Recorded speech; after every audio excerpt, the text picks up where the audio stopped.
Hi అండి, అందరికీ నమస్తే.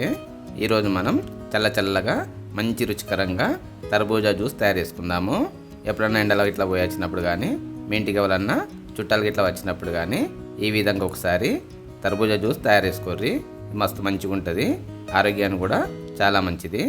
మీరు కూడా మీ ఇంట్లో ఒకసారి ఈ విధంగా తర్బూజా జ్యూస్ తయారు చేసుకొని చూడుర్రి. ఇక ఇప్పుడు మనము ఈ తర్బూజా జ్యూస్ తయారు చేసుకుందాము. ముందుగాల స్టవ్ మీద ఒక కడాయి పెట్టుకొని దీంట్లో ఒక సగం లీటరు మంచి చిక్కని పాలను పోసుకోవాలి. పాలు పోసుకున్నాక స్టవ్ మంట మామూలుగా పెట్టుకొని మామూలు మంట మీదనే ఈ పాలను వేడి చేసుకోవాలి. మనం ఇప్పుడు పాలు వేడేంత వరకు దీనిలో కావాల్సిన కస్టర్డ్ పౌడర్ను కలుపుకుందాము. ఇప్పుడు ఒక గిన్నెలో 2 చెంచాల కస్టర్డ్ పౌడర్ తీసుకోవాలి. అట్లనే ఒక చిన్న గ్లాసు పాలు పోసుకొని ఈ కస్టర్డ్ పౌడర్ మంచిగా కలిసిపోయేటట్టు కలుపుకోవాలి. నేను తీసుకున్న కస్టర్డ్ పౌడర్ అనేది వెన్నెలా ఫ్లేవర్ది. మీకు ఏ ఫ్లేవర్ నచ్చితే ఆ ఫ్లేవర్ తీసుకోవచ్చు. ఈ కస్టర్డ్ పౌడర్ కలుపుకున్నాక ఇప్పుడు మనకు పాలు మంచిగా వేడైనాయి కదా, ఈ వేడి పాలల్లో మనం కలుపుకున్న కస్టర్డ్ పౌడర్ను వేసుకోవాలి. వేసుకొని స్టవ్ మంట తక్కువ పెట్టుకొని కస్టర్డ్ పౌడరు పాలు మంచిగా కలిసిపోయేటట్టు కలుపుకోవాలి. ఇక మంచిగా కలుపుకున్నాక స్టవ్ మంట తక్కువనే పెట్టుకొని మళ్ళీ ఒక 2 నిమిషాల పాటు ఈ పాలను వేడి చేసుకోవాలి. ఇక పాలు వేడై కొంచెం చిక్కగా అయినాక ఒక కప్పు చక్కెర వేసుకొని ఈ చక్కెర కూడా పాలతో మంచిగా కలిసిపోయేటట్టు కలుపుకోవాలి. కలుపుకొని తక్కువ మంట మీదనే మళ్ళీ ఒక 1 నిమిషం పాటు వేడి చేసుకోవాలి. ఒక 1 నిమిషం అయినాక సగం చెంచాడు యాలకుల పొడి కూడా వేసుకొని యాలకుల పొడిని కూడా మంచిగా కలుపుకొని మళ్ళీ ఒక 1 నిమిషం పాటు ఈ పాలను వేడి చేసుకోవాలి. ఇక మనకు పాలు మంచిగా వేడయ్యి కొంచెం చిక్కగా అయినాయి కదా, ఇప్పుడు వీటిని దించి కొద్దిసేపు పక్కకు పెట్టుకొని చల్లారనియాలి. ఇక మనకు పాలు చల్లారేంత వరకు మనము తర్బూజాను కట్ చేసుకుందాము.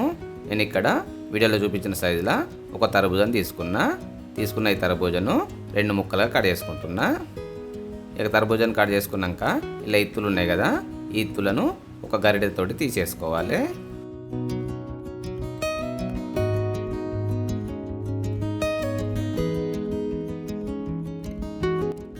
ఈ తర్బూజాలకి వెళ్ళి ఇత్తులు తీసేసుకున్నాం కదా, ఇప్పుడు ఈ తర్బూజా గుజ్జు ఉంది కదా, ఆ గుజ్జును ఒక చెంచాతోటి తీసేసుకోవాలి.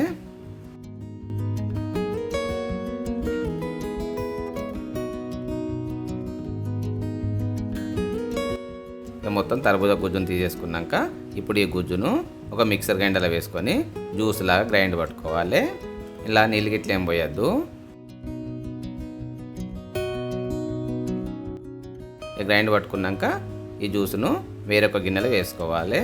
అట్లనే మనం వేడి చేసుకున్న పాలు చల్లారినాయి కదా, ఆ చల్లారిన పాలను ఈ తర్బూజా జ్యూస్లో వేసుకొని అన్ని మంచిగా కలిసిపోయేటట్టు కలుపుకోవాలి.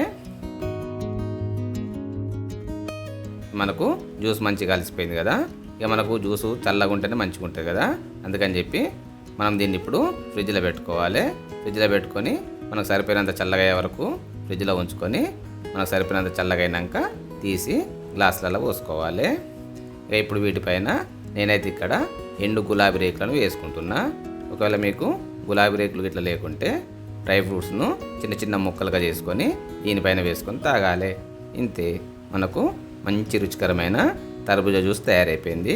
చూసిరు కదా తర్బూజా జ్యూస్ ఎంత మంచిగా ఉందో. మీరు కూడా మీ ఇంట్లో ఒకసారి ఈ తర్బూజా జ్యూస్ తయారు చేసుకొని చూడుర్రి, మస్తు మంచిగా ఉంటుంది.